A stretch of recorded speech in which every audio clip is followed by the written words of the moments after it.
Welcome to Shivakumar foods. ఈరోజు మైక్రోవేవ్లో వంకాయ fry ఏ విధంగా చేయాలో చూపిస్తాను. మైక్రోవేవ్లో గ్లాస్వేర్ వాడాలండి, స్టీలు అల్యూమినియం వాడకూడదు. మైక్రోసేఫ్ బౌల్ తీసుకోండి. దాంట్లో ఆయిల్ వేయండి, ఆనియన్స్, రెడ్ చిల్లీ, కరివేపాకు 2 రెమ్మలు వేయండి. వేసి మైక్రోవేవ్లో 2 మినిట్స్ పెట్టి ఫ్రై చేసుకోండి. తర్వాత వంకాయ ముక్కలు అలా వేసి అలా టర్న్ టేబుల్ పెట్టి డోర్ క్లోజ్ చేసి మైక్రో మోడ్ ఆన్ చేసుకొని 12 మినిట్స్ పెట్టండి.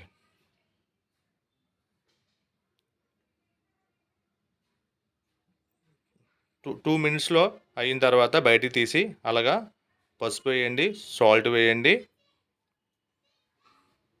అలా కొంచెం కలిపి రెడ్ చిల్లీ పౌడర్ మీ టేస్ట్ తగ్గట్టు వేసుకోండి. వేసుకొని మొత్తం అంతా మిక్స్ చేయండి. అలాగా మిక్స్ చేసిన తర్వాత మైక్రో మోడ్లో ఆ ఓవెన్లో లోన పెట్టి కంటిన్యూ చేసేయండి.